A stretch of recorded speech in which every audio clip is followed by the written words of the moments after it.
at this point with all the other names being Personally, I would never want to put Adam through that fight again. Oh, okay. You know, I want to save some years on his career. That's the type of fight that, you know, can take a lot out of both guys. So, you know, we'll see what names pop up, but, you know, I think he won. Every round was competitive, but I think he won convincingly, maybe 9-3 on the scorecard. So there's no reason to do that over and put Adam through all of that again. Now, in retrospect, I hear you. So you're probably gonna say no, you don't regret it, but because you've been saying like we'll take it slow, I could do better matchmaking. So it's obviously you don't want to rush Adam, but watching what Andy did, knowing that Adam was offered that. Knowing that Adam has a similar style, are you like, oh? He wasn't really offered that. I mean, everybody says that. Eddie Hearn called me up with 5.5 weeks before the fight, and he said, like, oh, if I made you a real offer, would Adam be interested? And I said, well, I'd have to talk to Al and Adam, but, you know, probably not, but let me find out. I talked to Adam, he was 20 pounds overweight, and it wasn't the type of decision where the kid's worked his whole life to get to this point, that you rush him into that situation. Because it would have taken a week and a half to 2 weeks to finalize everything. And then by the time the kid knows the fight's actually happening, you only have 3.5 to 4 weeks left.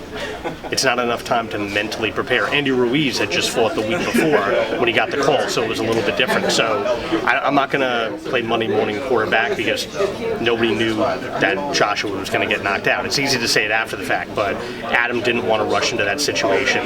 But I mean, to say I didn't have that thought when we left the arena, of course, I'm human, but it was the right decision at the time to make to not rush the title fight for Adam.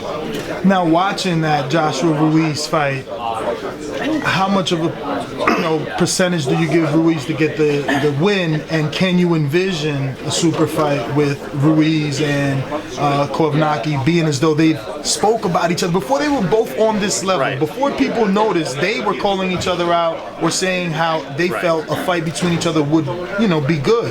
Now they're in the limelight, so what would the possibility of that?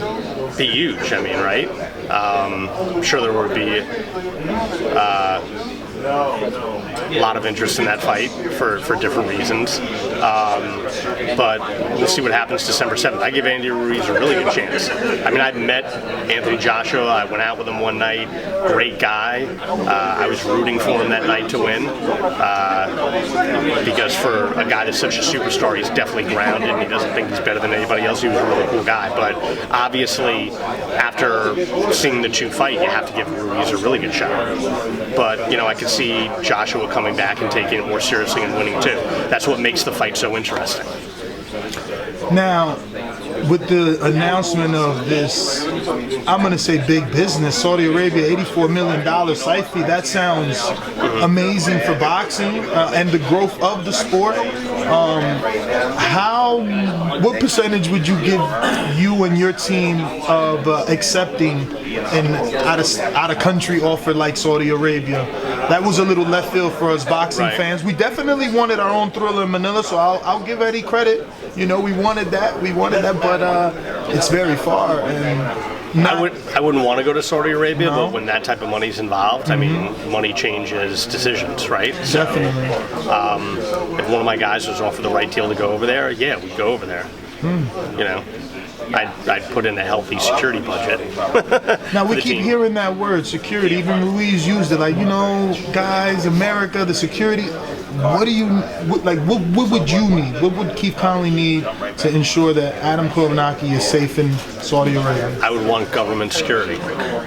Saudi government. And my own private security team. That's it? Well, I think that we'd be pretty safe. I hear Eddie on interviews offering planes to Ruiz. Like, oh, you want a plane? We'll get you another plane for your jewelry. So I don't know. You sure you want to keep your list that short? You never know when you're going to get the call. But let me switch, I guess, to Daniel Jacobs. A lot of stuff to talk about there. He made the announcement he wanted to move to 168. Now we're hearing Chavez is on a comeback.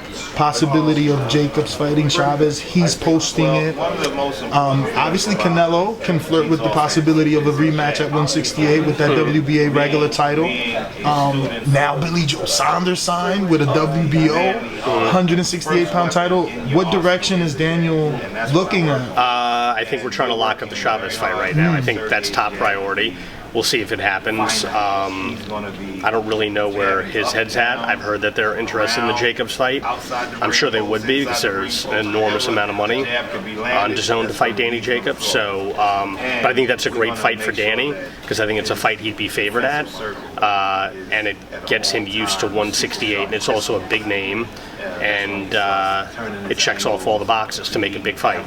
You know, a big night of boxing, and after Danny beats Chavez, if we make the fight, then we'd be targeting, you know, one of the bigger events, like a title fight or one of the bigger names. And Danny's looking to move between 160 and 168. He's not married to 168, so if a Canelo fight came up again, which I don't think they're really talking about that, a Triple G rematch, if Sergey beats Triple G, a Sergey rematch, or a Charlo fight.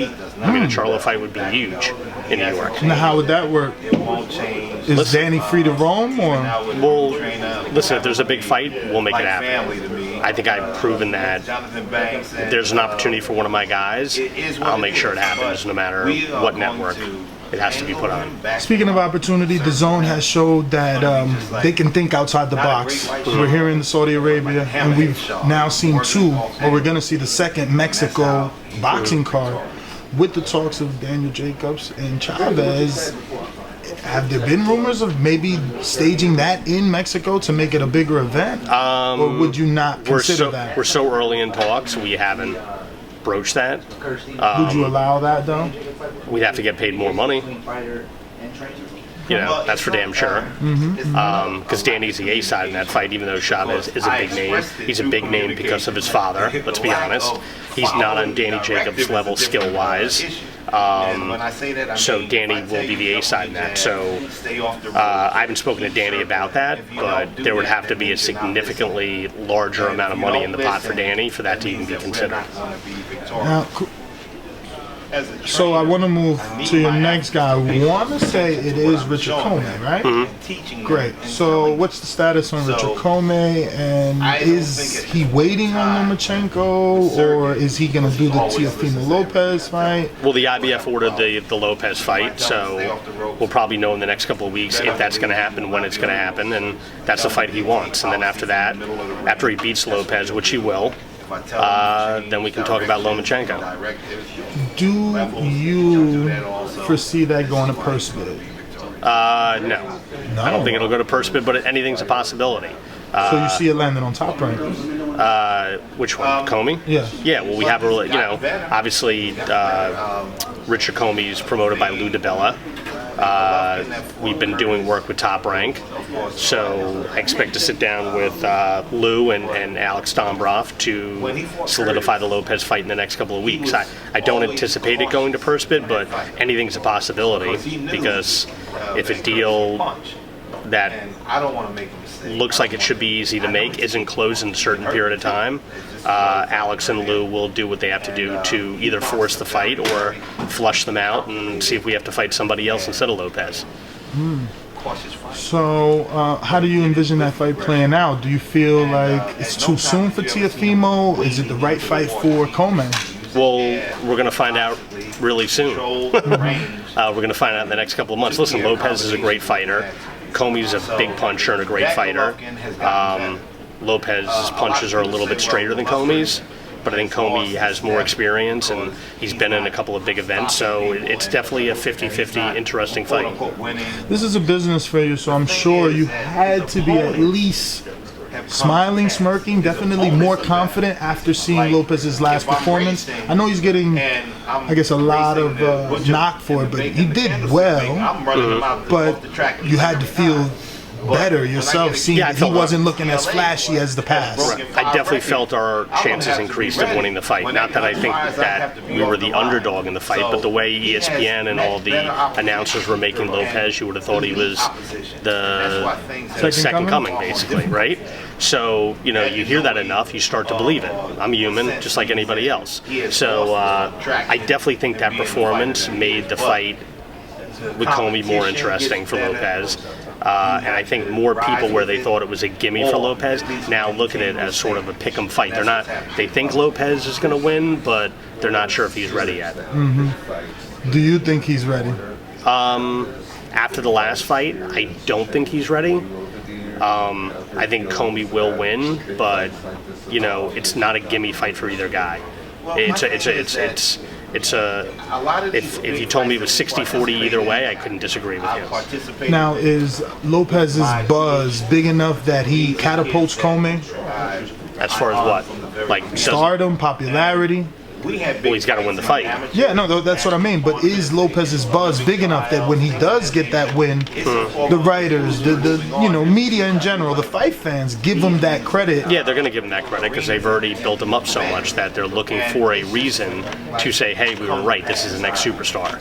Is he? No, well, I mean vice versa. If Comey's to upset Teofimo, because they'll say he wasn't ready yet, and that's so you don't think he'll get any boost of popularity? Oh, I think he will. Okay, but it won't be what it should be. So, but I could see, definitely see Comey hurting Lopez early, and we'll see if he's mature enough and has enough experience to recover from that. So, anyone else you have that we shouldn't be talking about? We have Marcus Brown, but that was a loss. That was a loss, but I mean, it was a tough loss. It was only by 1 point. All the judges scored the last round for Pascal. I don't think anybody won that last round. I thought it should have been a draw. I thought he won every second of the fight except for the knockdowns. But the knockdowns happened, right? So we'll be looking for that rematch early next year. Okay. How much time is he out due to the cut? I forget if it was 60 or 90 days, but the first 45 days is where all the healing occurs in a cut. Anything over that, you don't really get much more. But 6 or 7 months out of the ring will be just enough time for him to be ready. And I think next time he'll play it a lot safer and he'll be a lot smarter. And I think he'll probably win that fight by decision. Everybody heard it. And anyone else you got we should know about? Well, I'm more worried about this event right now. So, not at the moment. We have Collazo coming up October 18th. Oh, you're with Collazo? Yeah. Man, you got almost all the Dre guys, huh? So he'll be fighting October 18th. And I keep poking the bear because I'm trying to see if you say, well, I got an announcement coming up with Mike Polite Coffee. Don't you know him? Doesn't he Mike Polite Coffee? No. No? The heavyweight? No, I don't know. He spars with Adam all the time. Oh, I know who he is. I know who he is, actually. Switches from orthodox to southpaw. I know who he is. 260. Yeah, I'm like, I just heard his contract is up and he's a free agent. I'm like, all right, who's getting this heavyweight? Especially now that the heavyweights are booming. I'm not sure who's working with him. I met him a few times at the gym. He's a nice kid. Yeah. So we'll see what happens. Just shaking a tree, see what falls out. Keith, man, I want to thank you obviously for your time. To the next one. If you enjoyed the video, feel free to hit the like, subscribe, and share. As always, if you want to support us to the next level, head over to the patreon.com/ThaBoxingVoice. We have tons of exclusive from Border Wars, Entitled, betting shows, the list goes on and on and on. But in addition to that, if you guys have questions for fighters, trainers, and promoters, this is where you can submit them. We will run out, get these questions answered, and put it back on the show just for you guys. Appreciate it. Peace.